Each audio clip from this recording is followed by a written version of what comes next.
Olá, meus artistas queridos, e sejam bem-vindos. Eu sou a professora Gabriela e estou acompanhando vocês nesta jornada pelo mundo das artes. Vamos ver o conteúdo da nossa aula? Esta é a nossa aula de número 21. O nosso objeto de conhecimento são práticas artísticas em diferentes momentos históricos. E como detalhamento, nós temos as linguagens da arte e os processos de construção histórica envolvidos nestas manifestações. Então, na aula de hoje, nós vamos ver algumas práticas artísticas que aconteceram em momentos distintos da nossa história.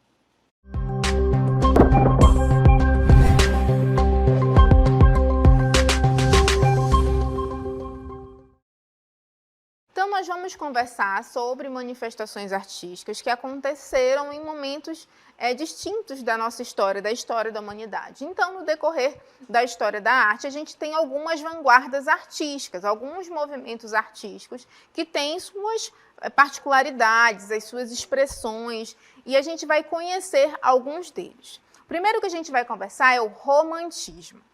O romantismo na arte surgiu no início do século XIX, uma época caracterizada por transformações sociopolíticas e culturais.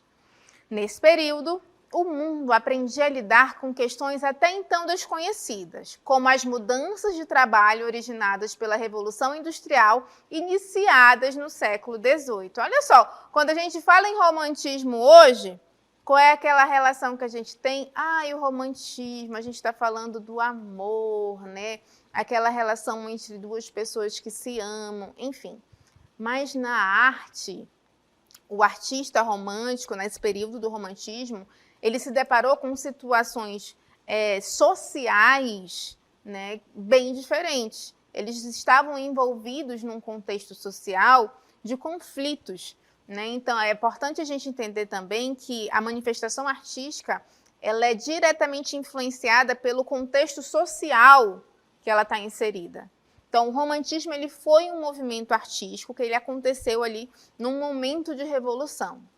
Isso porque, com o advento de máquinas modernas, muitos trabalhadores tiveram as suas jornadas aumentadas consideravelmente, o que gerou revoltas e deu início ao surgimento de sindicatos. Olha o contexto dos trabalhadores, o contexto social que estava acontecendo quando surgiu o romantismo, né? Ele é um movimento caracterizado pelo sentimentalismo, pelo subjetivismo e pela fuga da realidade. Ele surgiu no século XVIII na Europa, durante a Revolução Industrial, e logo se espalhou por diversos países, como a França, a Alemanha, Inglaterra, Brasil e Portugal. Então, por que o romantismo? Porque ele era sentimental, ele era subjetivo, né? Ele era uma fuga da realidade. O artista romântico ele tentava trazer esses elementos para a sua composição artística. As características principais do romantismo, elas giram em torno da fantasia, do sentimento, da paixão e da imaginação, que foram as bases para a sua definição. Diante disso, apareceu uma forma de reagir contra os pensamentos do neoclassicismo, que não possibilitavam a liberdade de expressão aos artistas e nem valorizavam as suas criações. É nesse momento que a arte começa, né, a ganhar o povo. E agora a gente trouxe aqui para a nossa sala uma imagem de uma obra, e aqui nós temos uma obra que ela leva o nome de A Liberdade Guiando o Povo, né? Então, a gente tem aí uma ilusão, né? Como se fosse a personificação da liberdade. Por quê? Ela está personalizada. A liberdade é uma pessoa? Não, né? Mas aqui, nessa obra, ela está representada por essa mulher, né? Existe ali um momento de revolução, né? As pessoas estavam pleiteando essa liberdade. Então aí aparece a imagem dessa mulher como se ela estivesse liderando, né, para libertar esse povo. Então é uma imagem ilusória, né? A relação que o artista faz é essa relação de ilusão, de sentimento. A gente percebe o sentimento que está por detrás da obra também. O romantismo ele teve maior ascensão a partir do advento do iluminismo, pois passou a favorecer os ideais de liberdade, igualdade e fraternidade por todo o mundo, demonstrando um momento de transformação universal. Neste momento, a sociedade como um todo passou a ser reconhecida e não apenas o clero e a nobreza. Por isso que a gente fala que a arte começa a ganhar o povo. A arte sai desse ambiente do clero, da nobreza, e ela começa a ganhar o povo. Então, existia uma tendência do fazer artístico voltado para o clero e para a nobreza, para altas classes da sociedade. E nesse momento do romantismo, eles defendiam que a arte devia ser também direcionada para o povo, para as massas. E o romantismo ele não aconteceu só nas artes plásticas, ele aconteceu também na literatura.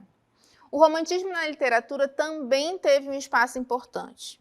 Entre as características principais desse movimento em relação às publicações estão a valorização da sensibilidade, o prestígio da natureza e a exaltação e idealização da mulher. Olha como foi aí o viés da literatura, né, no romantismo. Além disso, muitos autores dessa fase abordaram temas relacionados ao ocultismo, assuntos sobrenaturais e misteriosos.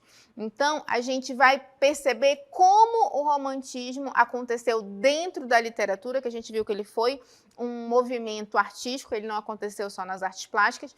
E a gente vai ver agora um vídeo com o professor Rodrigo, que ele vai explicar para a gente um pouco do que foi esse movimento do romantismo na literatura. Ah, o amor, esse estado de espírito romântico. Mas não é desse tipo de romântico que eu quero falar com vocês. Nós vamos bater um papo sobre o romantismo na literatura. Eu sou o professor Rodrigo Ribeiro, de Língua Portuguesa, e eu quero começar dizendo para vocês que o romantismo foi um movimento artístico e cultural centrado ali nas emoções, na subjetividade e no individualismo. Gravem bem essas três palavrinhas aí. Ao contrário, né, do que já vinha sendo estudado, ele não é objetivo, né? E também é contra as tradições clássicas de perfeição. Ele vai apresentar ali uma visão de mundo centrada no ser humano, com destaque para as emoções humanas e a liberdade de pensamento. Como principais características, nós temos o indivíduo, que passa a ser o centro dessas atenções. Nós temos a exaltação do nacionalismo, da natureza e da pátria. Nós temos uma idealização da sociedade, do amor e da mulher. Nós temos também um sentimentalismo e supervalorização das emoções pessoais. Aqui no Brasil, o movimento começa na pós-independência, com a publicação da obra Suspiros Poéticos e Saudades, de Gonçalves de Magalhães, em 1836. Nós tivemos também gerações aqui no Brasil da poesia. A primeira delas foi a nacionalista indianista, a figura do indígena como herói do mito de formações da sociedade brasileira. Essa geração tinha um tom forte nacionalista. E aí, como principal expoente, como principal autor, nós temos Gonçalves Dias. A segunda geração romântica foi a geração ultrarromântica, né? Que ali tinha um intenso sentimentalismo e uma perspectiva bastante egocêntrica acerca da vida. E aí valorizava as experiências pessoais. Tinha também um sofrimento amoroso exacerbado e também uma morbidez. O principal autor aí dessa geração foi Álvares de Azevedo. A terceira e última geração romântica foi a Condoreira, que aborda ali temas sociais, né? Tinha uma denúncia social, principalmente acerca da escravidão. Teve ali um afastamento da idealização amorosa praticada pelas outras gerações, né? As que vieram antes. Já na prosa romântica, falamos da poesia, e na prosa romântica nós temos algumas vertentes ali compostas por romances indianistas, romances urbanos, regionalistas e históricos. O nosso expoente, né, o grande expoente aí da prosa é José de Alencar. Quem nunca ouviu falar de Iracema, de O Guarani? Espero que vocês tenham gostado, eu vou ficando por aqui e nós nos encontramos em uma próxima aventura literária. O professor Bom Rodrigo mostrou para a gente como o romantismo se comportou dentro da literatura e a gente conseguiu perceber a grande força que ela teve na cultura brasileira, na produção artística e literária brasileira. Ele colocou aí para a gente autores brasileiros que estiveram, né, dentro deste movimento do romantismo. Agora nós vamos conversar sobre alguns artistas desse movimento. O primeiro que nós vamos falar é o Francisco de José e Goya y Lucientes, que é sem dúvida um dos principais representantes do romantismo na arte. Com obras que misturavam sonhos e pesadelos, o trabalho desse artista ficou conhecido pela morbidez, caráter satírico e pela crítica social. Aí nós temos uma imagem que o nome leva a Mer Nua, eu acredito que seria a Mulher Nua, de Francisco de Goya, Francisco José Goya, e a gente percebe aí, né, um caráter meio sentimentalista, porque ele traz esse sentimento. O artista romântico, ele traz esse sentimento para a sua obra. E ele pode trazer esse sentimento de uma forma satírica, né, ou de uma forma mórbida também, né? Então, a gente percebe que até como eles fazem a representação das figuras é direcionada para algum sentimento. Para expressar essas características e impactar, o artista utilizava muitas vezes o contraste entre luz e sombra. Feita entre 1780 e 1800, a Mer Nua é uma das suas pinturas mais conhecidas. A gente está vendo aí a imagem dela. E olha a questão do que a gente fala sobre a utilização do claro e do escuro. O centro da obra, ele está como se ele estivesse com um foco de luz. A mulher, né, que está aí representada, ela está como se tivesse um foco de luz nela e o resto do ambiente ele está mais escurecido. Então, essa utilização do claro e do escuro, ela traz a dramaticidade para a obra. Ele foi um artista que mostrou por meio de retratos o povo, as personalidades da época e a guerra e as cenas históricas. E agora a gente trouxe aqui para a nossa sala outra obra. E olha só, a gente consegue perceber aqui a utilização do claro e do escuro. Percebam que vocês têm aí um foco de luz, como a gente estivesse percebendo um foco de luz, e uma parte mais escura, justamente para trazer, né, essa dramaticidade para a obra. A utilização do claro e do escuro traz essa dramaticidade. E aí a gente tem representação de uma cena de um embate, né? Nós estamos observando que tem algumas pessoas como se estivessem sendo rendidas e outras apontando uma arma. Então aí foi uma representação de um embate, de uma cena de guerra, né? Então ele traz esse contexto histórico e social também para as suas obras. Vamos falar sobre um outro artista romântico, que é Eugène Delacroix. Ele é considerado o mais importante representante do romantismo francês.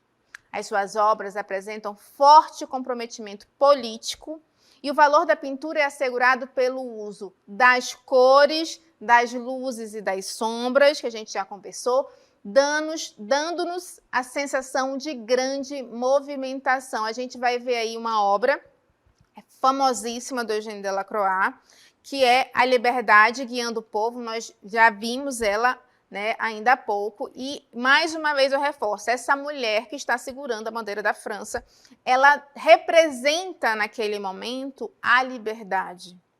Então, a gente sabe que a liberdade ela não é personificada, mas aí o Delacroix ele faz uma personalização desta liberdade e ela está aí empunhando a bandeira francesa como se ela estivesse guiando o povo em rumo à liberdade.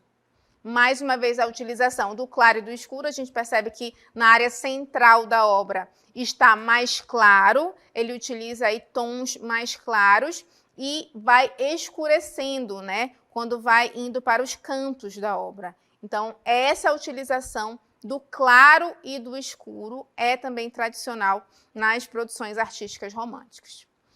O romantismo na arte, ele conta com algumas características expressivas. Vamos ver algumas delas. O cultivo da emoção, da fantasia, do sonho, da originalidade, evasão para mundos exóticos, onde se podia fantasiar e imaginar. Aí a gente tem uma imagem, né, Mulheres de Argel, também é uma obra de Eugène Delacroix, que é uma obra aí desse período romântico. Outra característica do romantismo é a exaltação da natureza. A gente vai ver essa característica bem presente no romantismo brasileiro. A defesa dos ideais nacionalistas, liberdade individual, a liberdade do povo. A gente até viu, né, a obra aí da Liberdade Guiando o Povo, que é uma das características é a defesa desses ideais nacionalistas. Individualismos, visão de mundo centrada nos sentimentos do indivíduo. Aí a gente traz a relação sentimental para a obra de arte. Subjetivismo. O artista idealiza temas, exagerando em algumas das suas características. Por exemplo, a mulher é vista como uma virgem frágil. A noção da pátria também é idealizada. Então, esse subjetivismo é justamente essa idealização, né? Que eles trazem, essas noções, eles trazem de acordo com a sua compreensão. Então, a gente fala aí que ela é subjetiva. E no Brasil, como é que aconteceu? O romantismo brasileiro, ele marcou a história da arte do nosso país. Ele teve seu início em 1836 com o livro Suspiros Poéticos e Saudades, de Domingos José Gonçalves de Magalhães. Além da idealização da mulher, o caráter subjetivo, o conteúdo simbólico e religioso, essa corrente também retratou a natureza e a presença de grupos indígenas. De José Maria de Medeiros, Iracema, de 1884, é uma obra que representa bem o romantismo na arte no Brasil, e a gente trouxe aqui essa obra de José Maria de Medeiros, Iracema, que traz aí a representação da mulher indígena, né? Um ambiente de natureza. Então a gente percebe a relação da representação da natureza na obra romântica, e o movimento do romantismo ele foi bem presente no Brasil. O homem europeu, diante da industrialização e aprendido a utilizar o conhecimento científico e a técnica para interpretar e dominar a natureza, se convenceu de que precisava ser realista, inclusive em suas criações artísticas, deixando de lado as visões subjetivas e emotivas da realidade. E aí a gente passa por um processo de transformação. O homem, ele entende que ele tem que deixar de lado essa visão subjetiva, essa emoção, né? Ele precisa ser mais realista. E aí a gente veio para onde? Viemos para um campo de plantação. Está sendo plantado aqui, eu acho que é trigo, né? A gente está percebendo que a gente está numa plantação. Então, por que estamos aqui numa plantação? Porque a gente vai falar agora de um outro movimento artístico que ele tem um pouco desta realidade nas suas produções. A gente vai conversar sobre o realismo. O realismo ele foi um movimento artístico e literário surgido na França em meados do século XIX, como reação às formulações da arte neoclássica, que apresentavam narrativas idealizadas, ou seja, foi uma reação, né, a essas narrativas idealizadas. Os realistas buscavam apresentar na arte a vida em pleno aspecto social e histórico, com foco na realidade. Mais uma vez, a gente tem aí a participação dos aspectos sociais e históricos na produção artística, sendo que no realismo, esses aspectos eles foram apresentados com um caráter de realidade. Então, vamos ser até o nome do movimento, o realismo. Ele queria trazer a realidade, né, daqueles acontecimentos sociais e históricos que estavam acontecendo. Na arte realista, predominam temas do cotidiano. Os artistas, eles se preocupam em retratar as pessoas como aparentam, sem idealizações. Dessa forma, por conta do amadurecimento da industrialização e da crescente desigualdade e pobreza, os trabalhadores serão assunto de destaque. Então, no realismo, nós temos os trabalhadores como uma temática de destaque nas suas obras. Lembrando que a gente tem o romantismo, né? Essa idealização, esses sentimentos aflorados, essa dramaticidade que a gente viu nas obras, né? As técnicas utilizadas tentavam trazer esse ambiente dramático para as obras. Aí chega um momento que o homem, o artista, ele fala, não, pera lá, a gente precisa ser mais realista, a gente precisa trazer o que está acontecendo, as pessoas realmente como elas são. E por conta do contexto que estava sendo vivido naquele momento, eles acabaram por trazer muitas representações dos trabalhadores. Só que esses trabalhadores, eles eram representados na sua forma real. Então, é muito importante, quando a gente está estudando esses movimentos artísticos, nós nos atermos aos nomes dos movimentos, justamente para facilitar a nossa compreensão. Vamos ver algumas características da arte realista. A objetividade, eram obras mais objetivas, né? Você observava a obra, você já conseguia, né, entender o que ela está passando. Nós estamos vendo aí 4 obras de arte realista, certo? A gente tem aí obras que trazem para a gente as catadoras, essa obra que está aí no canto, são mulheres que estão trabalhando aí na colheita, então é uma imagem realista, certo? Todas essas imagens, elas tentam trazer o realismo, elas tentam ser também objetivas. Outra característica é a rejeição a temas metafísicos, como mitologia e religiosidade. Justamente por eles serem objetivos, eles serem reais, eles tinham rejeição a esses temas metafísicos. Representação da realidade crua, as coisas como elas são. Então, a gente consegue ver aí bem com a obra das mulheres que estão colhendo, né? Tempos Difíceis, que é a outra obra aí no canto, que é como se fosse uma família que está esperando na estrada, uma família que está passando por um momento difícil. Então, era a realidade crua do que estava acontecendo naquele momento, as coisas exatamente como elas eram. Realidade imediata e não imaginada. E a gente volta lá para o romantismo, que tem, né, como característica essa imaginação, essa ilusão. Não, no romantismo a gente não tem a realidade imediata. A politização, o caráter político, o caráter de cobranças sociais, né, do momento social que estava acontecendo ali.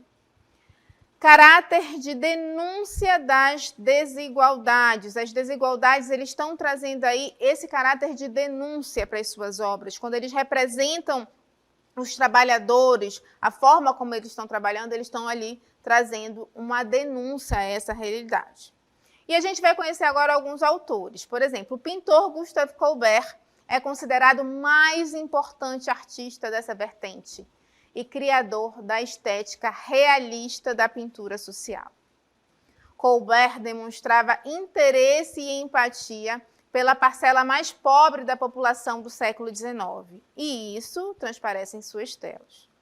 A preocupação do artista era também com a superação das tradições clássicas e românticas, além dos temas que essa sugeria, como a mitologia, a religião e fatos históricos.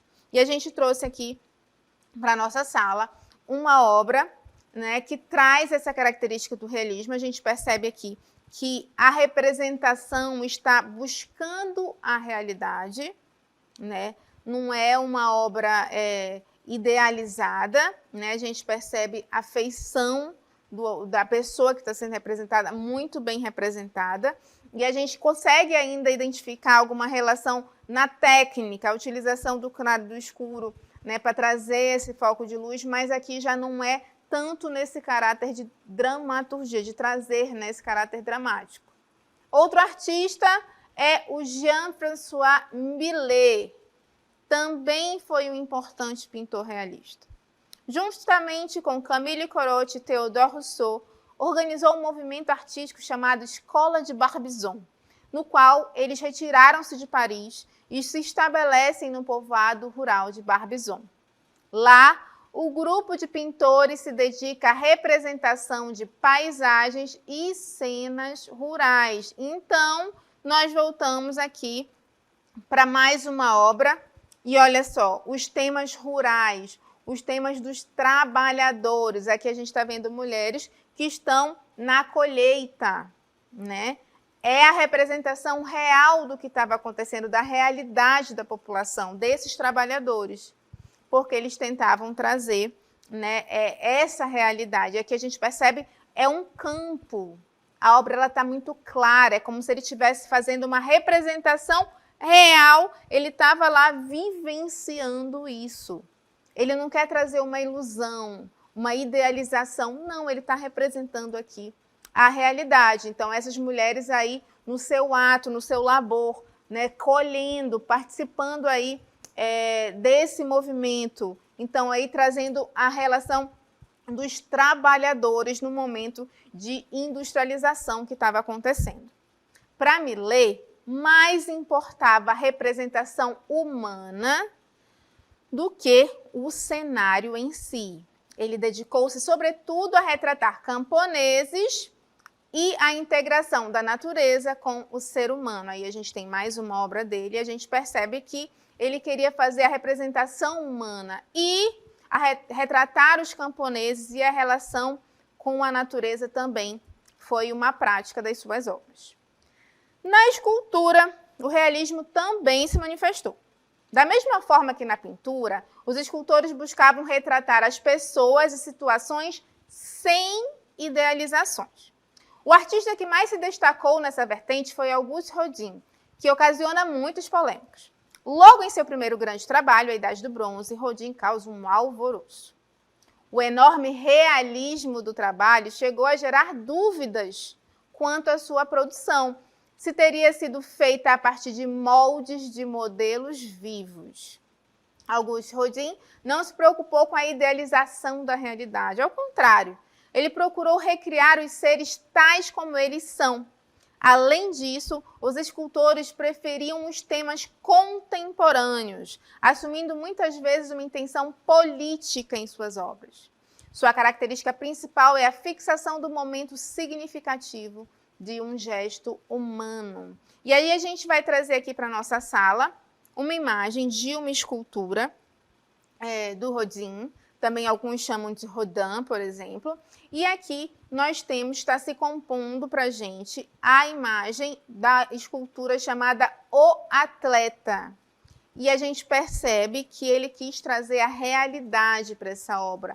O posicionamento que o corpo está, né? A gente consegue perceber os músculos, justamente porque ele queria trazer nessa escultura, né, o registro desse momento, e chegou até a chocar, porque muitos começaram a pensar, ué, será que ele usou o modelo vivo para fazer isso? Porque está muito real. Né? Justamente essa tentativa de sempre trazer a realidade. Aqui a gente já está olhando, parece realmente uma pessoa sentada, né? A gente consegue identificar as partes, né, dessa pessoa de uma forma bem real. Vamos ver agora algumas imagens de algumas esculturas românticas, né, realistas, e aí a gente tem a imagem, né, de esculturas que trazem essa sensação da realidade para a gente. Então é muito importante a gente entender que o romantismo e o realismo foram movimentos artísticos que têm características bem diferentes, né? Ele defende a idealização, a ilusão, né? Esse caráter mais dramático, que é o romantismo. O realismo já vem tentando trazer a realidade. Ambos têm a questão da crítica social. A gente viu que esse caráter nacionalista ele é muito forte no romantismo, e a gente viu que a crítica social, a presença dos trabalhadores, também é muito forte no realismo. E esse fazer artístico ele continua se modificando de acordo com as necessidades do homem. né? O homem, ele, no momento do realismo, o que levou a acontecer? Ele cansou de pensar nessa idealização, nesse sonho. Não, vamos representar aquilo que realmente está acontecendo, vamos se apropriar do que está acontecendo ao nosso redor, trazer também uma crítica social aí. Estavam vivendo um momento de industrialização, estavam começando a se adaptar a esse processo de industrialização, e aí os trabalhadores também sofreram, né, as causas desse processo. Então a gente viu dois movimentos artísticos com características diferentes, movimentos importantíssimos para a história da arte e da humanidade.